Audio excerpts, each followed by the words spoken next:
Okay guys, this video is pro tips using the stone matrix. We're going to start with a substrate. This is 32 square feet.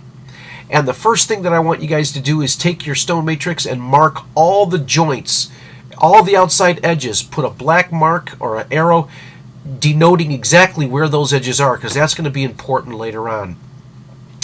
Now, after you get done spraying down some liquid release or powder release on your substrate in the mud, you slicked it up, it's nice. You just take a couple texture rollers. If you don't have texture rollers, go to walttools.com. I've got 13 of them there, and just basically lay down some basic texture. You don't have to do this step, but I find it if you get down a little, if you get a little bit of texture down first, that things are just going to be a lot easier later on. So it's easy enough. Just lay down some basic textures. I think the texture roller that you're looking at right now is the gnarly roller, and also the coral roller. I use that quite a bit for just dimpling. Okay, next up, take a little bit of liquid release and start spraying down your mats. I picked just the first three, and so that should be easy enough. Get that liquid release down there. After you get your liquid releases applied, take your first mat, just line it right up on the ground, and just imprint it.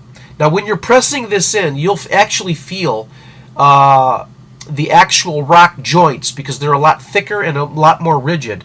The 1/4 inch rubber that's there on the, that isn't in the joint, you'll feel it. Your hand will go right through it. So after you're done, just pull it back. Just kind of be thorough. Now this is the first one. As we move to the second one, you'll see why it's important that those black arrows are there. Because what we're going to do is we're just going to line those arrows right up over each of those rock joints. And if you follow, as long as you start end for end on 8 foot and centered, if you will, you'll be able to match those joints perfectly. Follow the same routine. Just hold it up there. You got two guys. Just push it in with your hands, and it should be relatively easy. Remember, the mud is really, really soft. We literally just got done troweling it smooth and dropping some texture on it. So that's just something that will... actually, the tool itself will almost suck right into the wall. I wouldn't say you could walk away from it, but it will hold itself in place. Now we've got our second pattern up there. Look how it just transitioned nicely from the last pattern, creating a whole different rock look. Next up, we'll grab the third and final mat and get that in place. When it's finished, we'll pull it off. And now we're ready for some of the other processes. Okay, we're literally 5 minutes into this. Our mud is about 1.5 inches thick on average, so we've got some good depth. It does take 2 guys to do. This is not a one-man job, but you get a lot of square footage done very efficiently. The few things that you need to go back over after this first initial imprint is finished is you are going to have some lines. So just go back over your edges and finish those up. It's not a big deal, but you do want to look for that. Somewhere to hide any evidence of the skin of the matrix being there. These are just very subtle,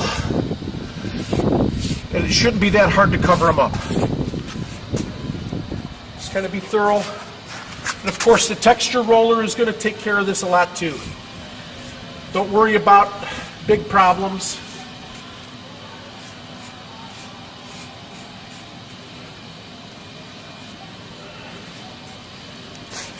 All right. For the most part, we're pretty good. Maybe a little bit on this bottom line.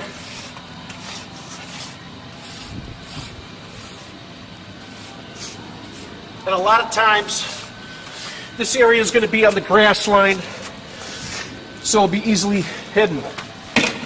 Now, your first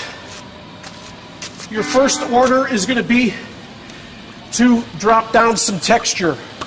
This is where you get to go through texture brushes, texture trowels, and texture rollers, texture skins, whatever you have for texture. So, I'm just going to take the coral brush, or the coral roller, I'll tag it a little bit with the release. And I'll just look for some identifying stones. You can corrupt any stone you want to with whatever texture you want.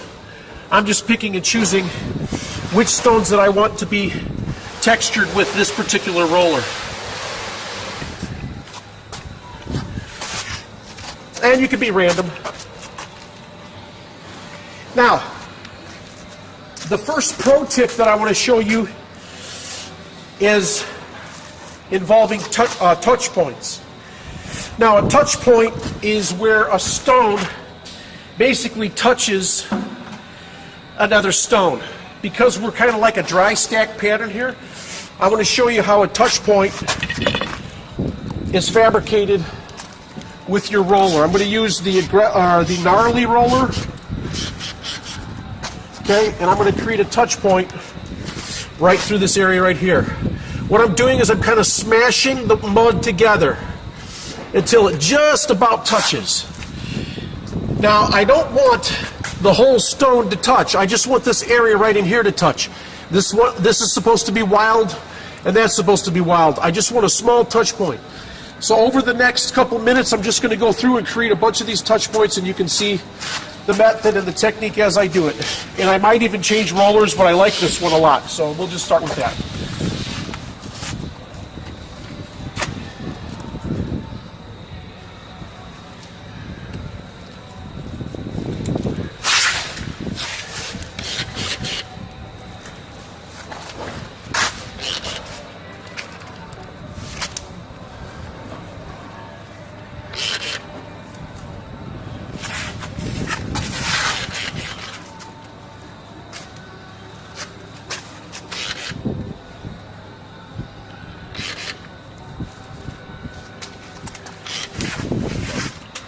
Okay, the next pro tip I'm going to show you is this grouting tool. It comes in 3 sizes, quarter, 3/8, and ½ inch. And what we're going to show you with this tool is it's profiled perfectly so that you can just rocker it right into the stone itself. So we've got a couple anomalies here that I don't like, and these will come up. Sometimes you'll get a closure, or you didn't get your skin in deep enough, so you'll come in with the appropriate rocker and you'll just kind of create that joint right there for it. Now, of course, you can go back in and close that up, but anywhere where you see where you just definitely need a little bit of help, or there's a splooge, you want to kind of look for that. Like this area right in here, I don't particularly care for that really. Let's just go in there and correct that up a little bit. Not worried about jagged cut edges, but I am kind of concerned about some of these pieces that might not look natural. So I'm going to go in and make sure that they look natural. And this is just all on my own personal preference and my texture, from how I'm looking at it. The other thing too I want to point out is if you come up to a sill or the top of an edge or something like that, you want to take these jointers or these grout tools and just carry it all the way up, right up into the sill. There's no problem. You can just continue that pattern, continue that design all the way up, and that will you're extenuating that pattern up to the door jamb, up to the sill, up to the window, whatever it may be, and you're just continuing out on all of your edges. So that being said, there's really nothing that you can't get around, because the pattern is pretty much laid down for you. All you're doing is basically rounding out the edges. So that should make it relatively easy for you to finish out the design. Okay, the next pro tip is going to be creating some reliefing with some of the texture trowels. And so what you'll want to do is you'll want to just press in and create a texture right up against a joint. What that does is smash down this mud, and it keeps this mud up. So you've got a higher side here and a lower side here. Same thing with this. Just smash in that side, and it creates it texturizes as well as creates a nice lift.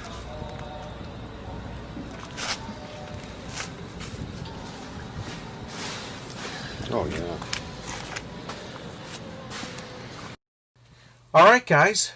We just spend the rest of the remaining time here Just wrapping up a couple more stones with this with the texture trowels, getting some relief that we want. Remember, you can follow those designs all the way out to the edges, to the left, to the right, up to a windowsill, up to a door jamb. Run them right into the ground. There's a 2-inch play on each mat, so if you want to tighten up those mats a little bit, you can let those joints kind of flow into each other to give yourself some variety of heights. Or you can extend them out even. You can even extend them out past and just connect them. Let's say it's a 20-inch wall and you want to use a 16-inch mat. Well, that's fine. Just run 2 inches up at the top and 2 inches down at the bottom. It's just a great versatile tool. I couldn't be more pleased with the Matrix. And there's a lot of great tools out there.